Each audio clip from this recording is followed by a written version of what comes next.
میں نہیں جاؤں گا. ٹھیک, آئیے آپ یاد رکھیے ایک سب سے بڑی افسوس کی بات جو آج ہم میں پائی جاتی ہے وہ کیا ہے, وہ میں آپ کے سامنے رکھتا ہوں. بہت بڑی افسوس کی بات, دنیا نے اختلاف تمام چیزوں پر کیا, دنیا کے مذاہب نے اختلاف تمام چیزوں پر کیا, سمجھا, مطلب ہر چیز پہ اختلاف کرتے ہیں. ہمارا دین ایک ہے, یاد رکھیے, رب ایک, کلمہ ایک, قرآن ایک, نبی ایک, سب رکھ دیا میں نے, کعبہ ایک, قبلہ ایک, سب میں نے رکھ دیا آپ کے سامنے. ہمارا سب کچھ ایک ہے. اور افسوس کی بات ہے, سب سے بڑی افسوس کی بات ہے, یاد رکھیے, وہ یہ ہے کہ آج ہمارے مسلمانوں کی اختلاف اور دشمنی کی وجہ کوئی اور چیز نہیں, اسلام ہے. یہ بات کو آپ مانیں یا نہ مانیں, بری لگے یا اچھی لگے آپ, آج مسلمانوں کی تمام دشمنی اور اختلاف کی وجہ, افسوس کی بات, وہ دین اتحاد ہے جس نے مشرکین کو متحد کر دیا تھا, اہل عرب کو متحد کر دیا تھا. اور عرب جو ٹکڑے تھے تو کوئی طاقت نہیں تھی, نبی کے آنے کے بعد اسلام کی بنیاد پہ اتحاد آیا اور انہوں نے دنیا میں حکومت کی. سمجھا بات؟ تو لہٰذا آج سب سے بڑی تعجب خیز اور افسوس کی بات یہ ہے کہ ہم نے دین کے بنیاد پر اپنے آپ کو بانٹا ہے. تمام اختلافات دشمنیاں جو میری اور آپ کی ہے وہ دینی بنیاد پہ ہے, یہ آپ چاہے مانو یا نہ مانو. یہی سب سے زیادہ جس کو کہیں گے نا کڑوی بات ہے جو ہم کو سمجھنے کی ضرورت ہے. تعجب کی بات ہے, جس دین نے اتحاد کا سبق دیا اسی کے نام پہ ہم نے ساری دشمنیاں اور سارے جھگڑے پالے ہوئے. آج یہ بات کو ماننا پڑے گا, یاد رکھیے, یہ سب سے خطرناک چیز ہے, یاد رکھیے. اور شیطان نے امت کو کمزور کر دیا اسی کے ذریعے. جامع ترمذی کی روایت ہے, نبی اکرم صلی اللہ علیہ وسلم فرماتے ہیں, جابر رضی اللہ عنہ نے فرمایا, کہا اللہ کے رسول صلی اللہ علیہ وسلم فرمایا, شیطان اس بات سے مایوس ہو چکا ہے کہ نماز پڑھنے والے کبھی اس کی عبادت کریں گے, اب مومن شرک نہیں کریں گا. تو شیطان اس سے مایوس ہو چکا ہے کہ مومن کبھی اس کی اب عبادت کریں گے, لیکن وہ اس بات سے مایوس نہیں ہے کہ ان میں جھگڑے لگائیں گا. جھگڑے کس بنیاد پہ ہوتے ہیں؟ پیار, محبت, الفت کی بنیاد پہ ہوتے ہیں نا, نہیں, اختلاف کی بنیاد پہ ہوتے ہیں. تو اس چیز سے شیطان آج بھی مایوس نہیں ہے کہ وہ ہم میں جھگڑے لگائیں گا. تو اس حدیث سے پتہ چلا توحید میں خلل کے بعد شیطان جو سب سے پہلے حملہ کرتا ہے کس چیز پہ کرتا ہے؟ میرے اور آپ کے اتحاد پر. شیطان مایوس ہو چکا ہے کہ وہ نمازیوں کو, نمازی مطلب توحید پرستوں کو, کبھی اپنی بت پرستی یا اس کی عبادت کروائیں گا. اس چیز سے مایوس نہیں ہے کہ وہ ان میں جھگڑا لگائیں گا. تو پتہ چلا توحید پہ اٹیک کے بعد شیطان سب سے بڑا اٹیک کس چیز پہ کرتا ہے؟ میرے اور آپ کے اتحاد پر. اور جو اس نے کر دیا ہے, یاد رکھیے. اور توحید کے بعد سب سے اہم چیز اسلام میں اتحادی ہے, اور اتحاد کا اپوزٹ اختلاف ہے. سب سے بری چیز برائی کے اندر وہ شرک ہے, اور شرک کے بعد سب سے بڑی برائی جو ہوں گی وہ ہوں گی اختلاف کا ہونا. جیسا توحید کے بعد اتحاد سب سے اہم ہے, شرک کے بعد جو ہے اختلاف سب سے خطرناک چیز ہے, چونکہ اس کے سب سے زیادہ نقصانات ہیں. یاد رکھیے, آج ہر آدمی, یاد رکھیے, اتحاد کی بات تو کر رہا ہے, ٹھیک, مطلب امت مسلمہ جو ہے اتحاد کی بات تو کر رہے ہیں, لیکن بڑی افسوس کی بات اس میں بھی کیا ہے معلوم؟ ہر گروہ یہ کہہ رہا ہے کہ اتحاد قائم کرنا ہے تو ہمارے پاس آؤ, ہم اتحاد کے ٹھیکیدار اور علم بردار ہیں. مطلب اگر اتحاد چاہیے تو ہمارے پاس آؤ, ہم ہی اتحاد کو دے سکتے ہیں. اور ہر آدمی کیا کر رہا ہے معلوم؟ خود کھڑا ہو رہا ہے اور کہہ رہا ہے جہاں میں کھڑا ہوں نا یہیں سے اتحاد چالو ہوتا ہے. یہ دوسری سب سے بڑی افسوس کی بات ہے.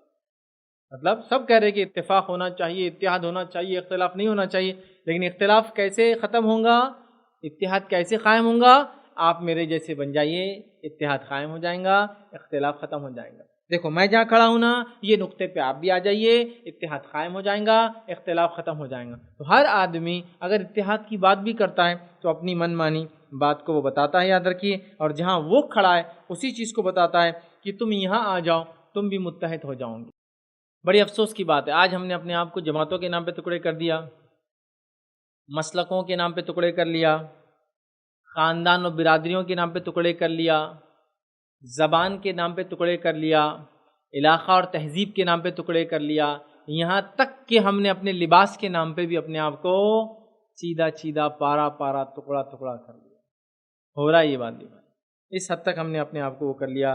ہمیں ان تمام چیزوں کو ہٹا کر, یاد رکھیے, متحد ہونے اور اتحاد کی, یاد رکھیے, بہت ضرورت ہے. ہر مسلمان دوسرے مسلمان کو آج دیکھا جاتا ہے, کیا کہہ رہا ہے, کیا کہہ رہا ہے؟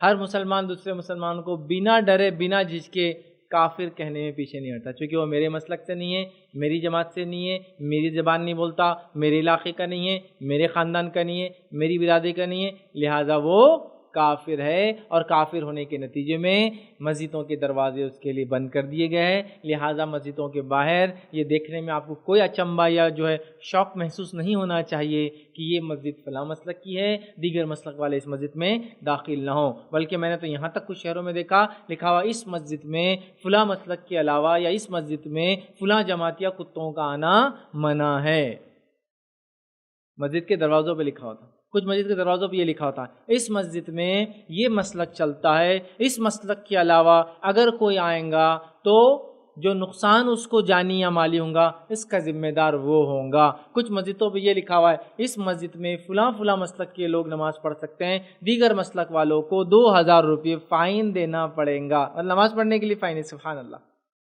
مشرکین مکہ نبی اکرم صلی اللہ علیہ وسلم صحابہ کو نماز نہیں پڑھنے دیتے تھے، آج ہم نماز پڑھنے والوں کو فائن کتوں سے تشبیہ دے رہے ہیں کہ تو ہماری جماعت کا نہیں ہے۔ یہ سب ہو رہا ہے بھائی، یہاں تک ہوتا ہے کہ اس مسجد میں اگر فلاں مسلک کے لوگوں کے علاوہ کوئی آئیں گا تو اس مسجد کو پورا دھونا اور بیت الخلاء کی دھونے کی ذمہ داری اس کی ہوں گی، کیونکہ اس کی نجس اس کی ناپاکی سے مسجد دھونا پڑیں گی۔ میرا یہ سوال ہے، نبی اکرم صلی اللہ علیہ وسلم کے زمانے میں مسجد نبوی میں تو منافق بھی نماز پڑھتے تھے، منافقین سے بدترین مخلوق تو دنیا میں کوئی نہیں ہے۔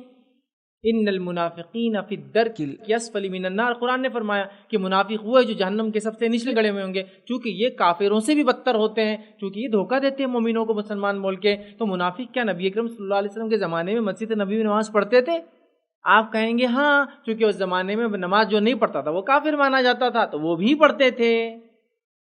تو سوال یہ پھر مسجد کو کتنے بار دھویا جاتا تھا، مسجد کے باہر کتنے بار لکھا جاتا تھا کہ یہاں صرف نبی اکرم صلی اللہ علیہ وسلم اور ان کے ماننے والے آئے، دیگر لوگ جو دل میں نفاق رکھتے ہیں مسجد میں داخل نہ ہوں، پکڑے جانے پر پھٹکے دیے جائیں گے، جان و مال کا نقصان اس کو برداشت کرنا پڑے گا، اس کو اتنے اشرفیاں دینار یا سکے جو ہے چاندی اور سونے کے اس کو دینا پڑیں گے۔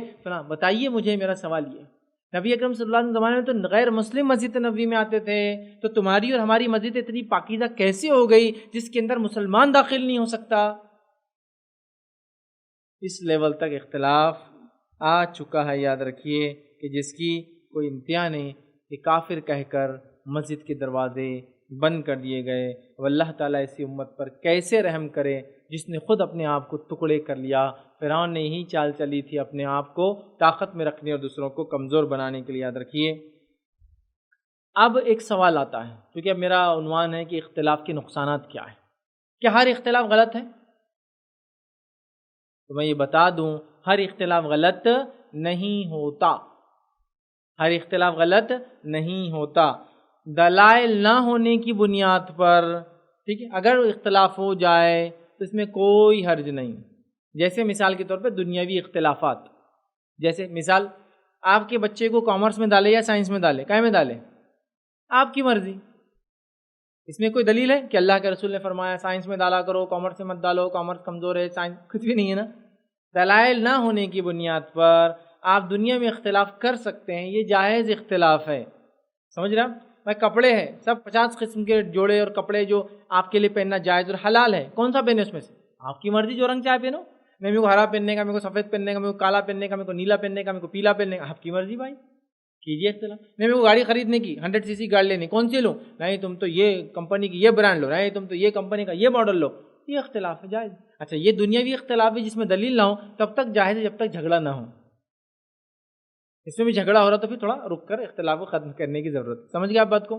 تو ہر جگہ اختلاف منع نہیں ہے، کچھ جگہ اختلاف جائز ہے جو آپ کو چوائس ہے۔ اسی طرح کہاں اختلاف منع ہے وہ سن لیجیے۔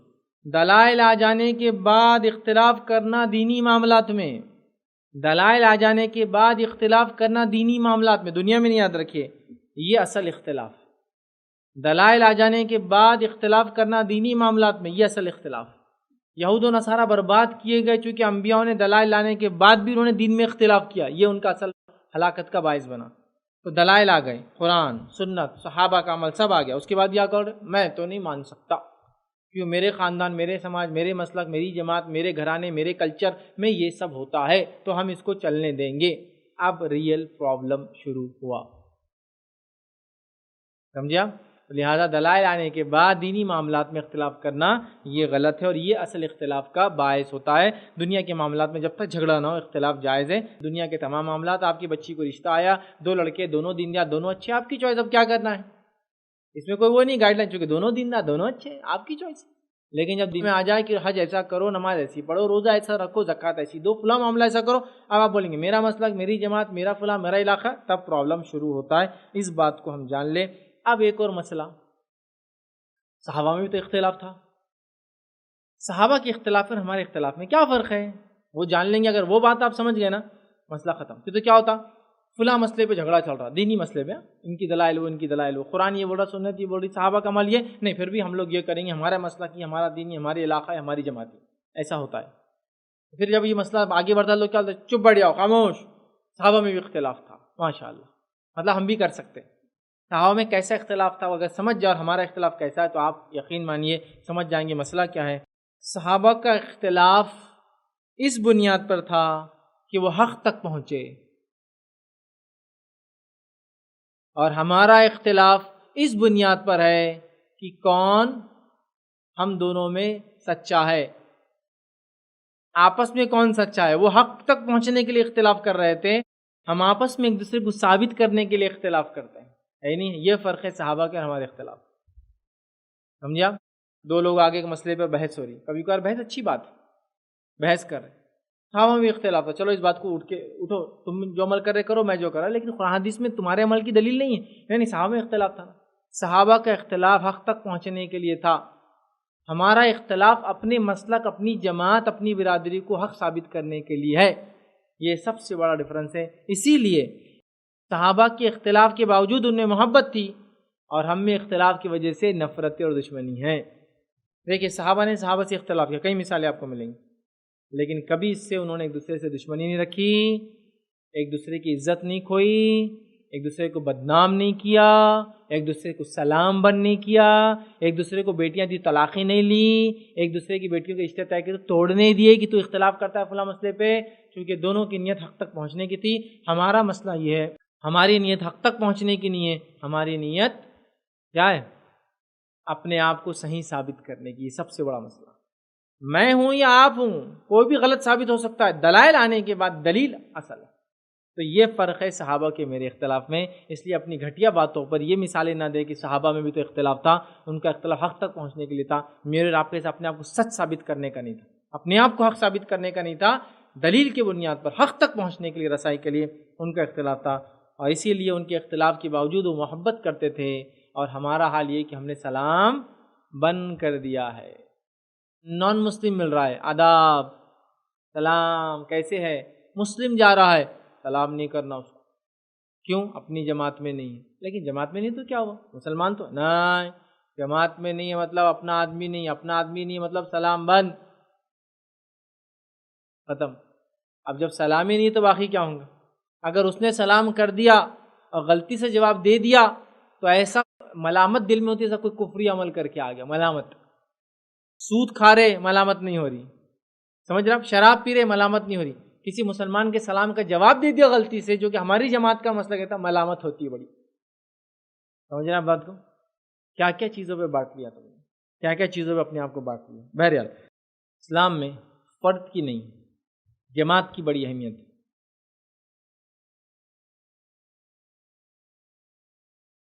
السلام علیکم، آپ بھی ہمارے اس کام میں تعاون کریں اپنی زکات و صدقات کے ذریعے۔ ڈونیشن ڈیٹیلز کے لیے ڈونیٹ اس پر کلک کریں۔ اگر آپ کو ہمارے ویڈیوز پسند آئے ہیں تو اسے شیئر کریں اور ثواب کے حقدار بنیں۔ روزانہ ہمارے ویڈیوز کو پانے کے لیے ہمارے یوٹیوب چینل کو سبسکرائب کریں اور بیل آئکن دبائیں۔ ہم سے دیگر سوشل میڈیا پر جڑنے کے لیے ویڈیو میں دیے گئے آئی ڈیز کو سرچ کریں۔ جزاک اللہ۔